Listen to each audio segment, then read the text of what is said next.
Hey, what's up, YouTube? This is PerfectGC. Okay, so this is a video about my predictions on, I guess, Microsoft at E3 and Microsoft's, next-gen reveal. I won't touch too much on that considering it's next Tuesday, so, that won't be too much of a, a holdover, if you know what I mean. So, okay, first of all, let's recap.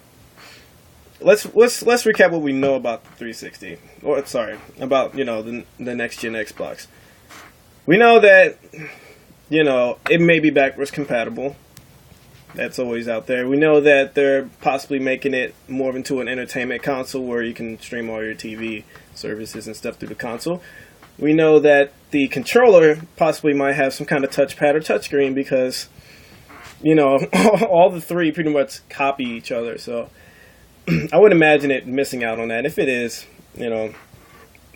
Microsoft loses 5 points for that, I guess. But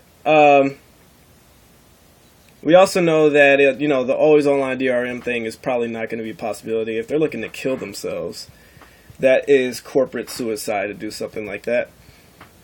But if they were, you lose another 5 points for Microsoft. And we know that the next gen Xbox won't have games. Now, when I say that,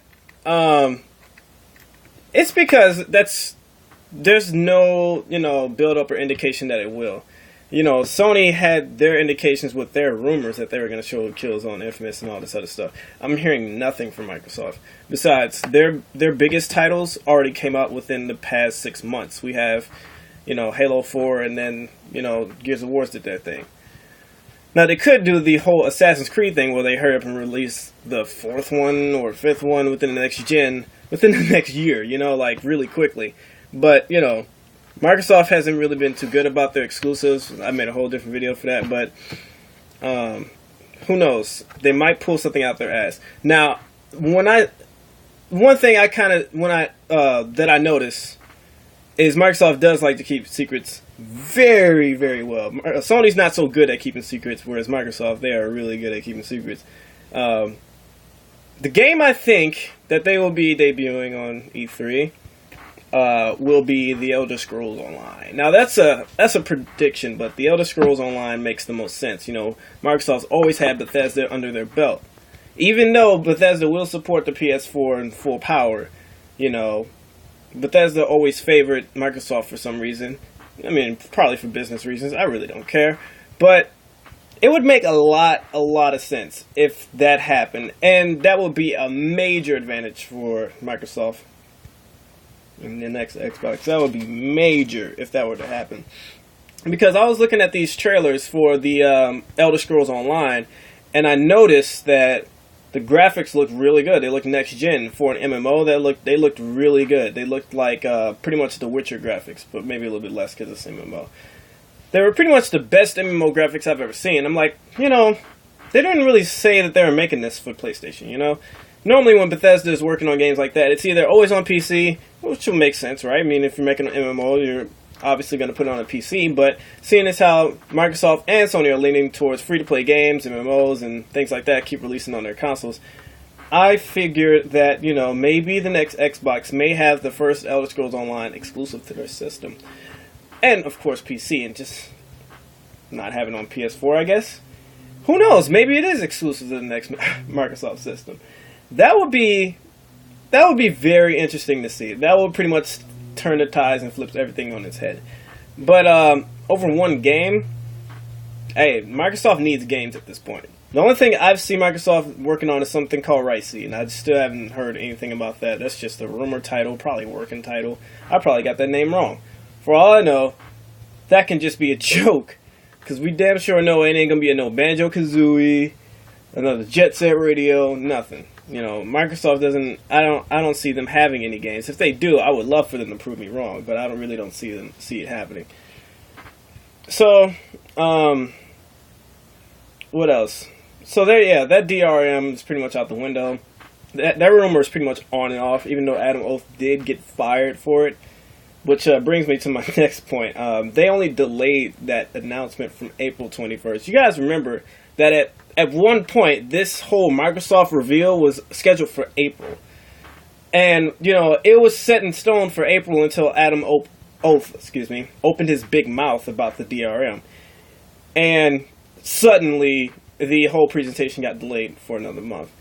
I really, really doubt that that is ironic. I know for a fact Microsoft was planning 100% to do that DRM until that moment, because they did. I've never seen a company delay their announcement kind of out of nowhere. It's just really the circumstances that caused that to happen, you know? Like, that's not a coincidence, I would say. Now, you could call me wrong or call me crazy, but you know in some way that is very suspicious. And, you know, I'm not really here to bash any, like, Xbox fanboys or anything. I'm just stating my opinions on it. You know, I'm like, if that's kind of weird for something like that to happen on a professional level, you know? So, you know, games that they will show, I really hope that Microsoft does have Bethesda up their sleeve, because at this point I really don't see what they're going to do. Another thing that kind of scared me, even with the PlayStation 4 reveal, is that Bungie, you know, is making Destiny for multi-platform, for PS4, PC, and everything.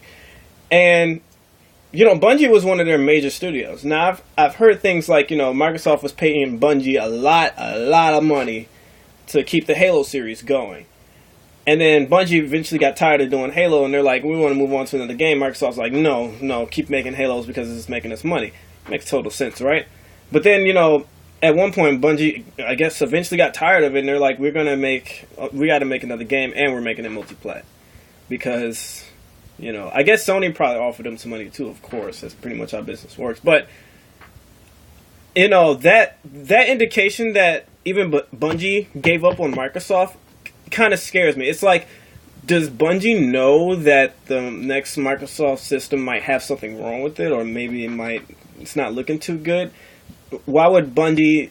It's kind of like Naughty Dog moving on to, you know, Xbox. Like, wouldn't that be kind of a weird sign of something bad about to go down, or some indication that something may go wrong? You know, and I've never seen something like that in gaming history before, where, you know, exclusive company moved on to multi-plats.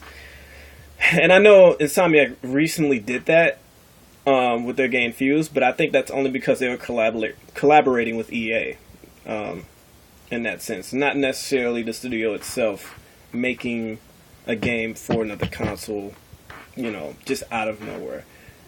You know, and I think, and plus, you know, well, that does tie in that Bungie and Activision are working on Destiny together, but I find that all interesting. And I am at this point, it's just waiting, you know, we're all going to just wait to see what they're going to do. And I hope it's good. So that's pretty much my thoughts on the next Xbox E3 press conference and, you know, the reveal. So, hey, if you guys have anything to say, I would love to hear from you. You know, I read the comments all the time. And if you haven't subscribed already, I encourage you to do. We pretty much make videos all the time like this, and it's going to be a lot of fun. So, catch you guys later. Keep watching my feed for the latest gaming news. Peace.